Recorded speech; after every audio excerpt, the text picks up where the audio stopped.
Hi అండి, welcome back to our channel అమ్మ చేతి ప్రేమ. మీలో అందరూ కూడా రోడ్ సైడ్ టిఫిన్ సెంటర్లో పెట్టే అల్లం చట్నీ, అలాగే క్యాటరింగ్ వాళ్ళు మనకి సర్వీస్ చేసే అల్లం చట్నీ ఎప్పుడైనా రుచి చూసే ఉంటారు. మనం ఇంట్లో చేసుకునే దానికంటే కూడా చాలా డిఫరెంట్గా ఉంటుంది కదా. ఆ చట్నీని ఎలా తయారు చేయాలో వాళ్ళని అడిగి మరీ తెలుసుకుని మీతో షేర్ చేస్తున్నాను. ఇంకేమాత్రం లేట్ చేయకుండా స్టార్ట్ చేద్దాం. దీనికోసం అయితే ముందుగా ప్యాన్లోకి 1/2 స్పూన్ వరకు ఇలా మెంతులు వేసుకోవాలి.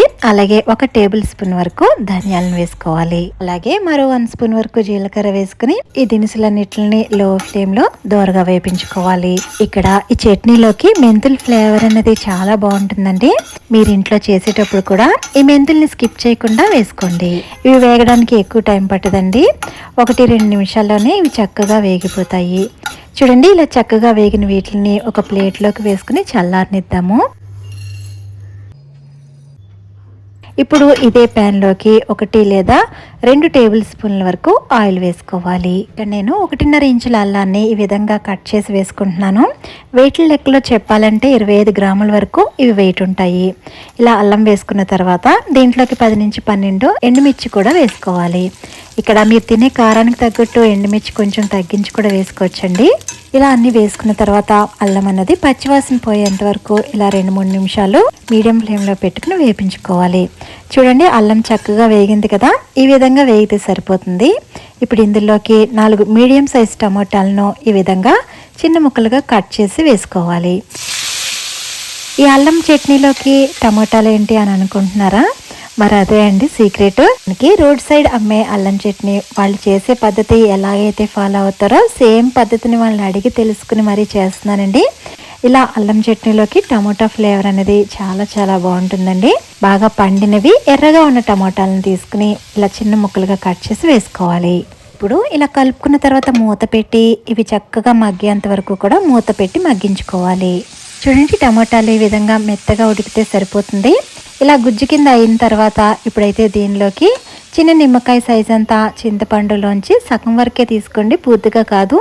ఇలా చిన్న నిమ్మకాయ సైజులో సగం వరకు చింతపండును వేసుకోండి. అలాగే 1/2 స్పూన్ వరకు పసుపు కూడా వేసుకుని ఒకసారి అంతా కలుపుకొని ఇప్పుడైతే దీన్ని ఇంకా స్టవ్ మీద తీసేసి పూర్తిగా చల్లారనివ్వాలి. ఇప్పుడు ఒక మిక్సీ జార్ తీసుకుని మనం ముందుగా వేపించుకున్న మెంతులు, ధనియాలు, జీలకర్రని వేసుకుని మెత్తని పొడి చేసుకోవాలి. చూడండి, ఇలా పొడి చేసుకున్న తర్వాత పూర్తిగా చల్లారి పెట్టుకున్న అల్లం, టమోటాలను కూడా ఇందులో వేసుకోవాలి. ఇప్పుడు దీనిలోకి పొట్టు తీసిన వెల్లుల్లిని 8 వరకు వేసుకోండి. అలాగే రుచికి సరిపడా సాల్ట్, అలాగే మనం అల్లం ఎంతైతే తీసుకున్నామో సేమ్ క్వాంటిటీలో బెల్లం కూడా తీసుకోవాలి.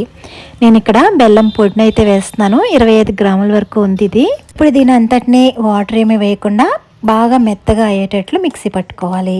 చూస్తున్నారు కదా, ఇలా మెత్తగా అయ్యేటట్లు ఇలా మిక్సీ పట్టుకోవాలండి. ముందరే వాటర్ మాత్రం వేసేస్తే కన్సిస్టెన్సీ అనేది మనకి తేడా వస్తుంది. ఇలా మిక్సీ పట్టుకున్న ఈ చట్నీని అయితే ఇలా బౌల్లో వేసుకున్న తర్వాత వాటర్ యాడ్ చేసుకుందాము. మిక్సీ జార్లో కొన్ని వాటర్ వేసి ఆ వాటర్ని కూడా ఇప్పుడు ఇందులో వేసేసుకుందాం. ఇక్కడ వాటర్ మరీ ఎక్కువ తక్కువ కాకుండా ఇక్కడ ఈ విధంగా వచ్చేటట్లు కన్సిస్టెన్సీ అడ్జస్ట్ చేసుకోండి.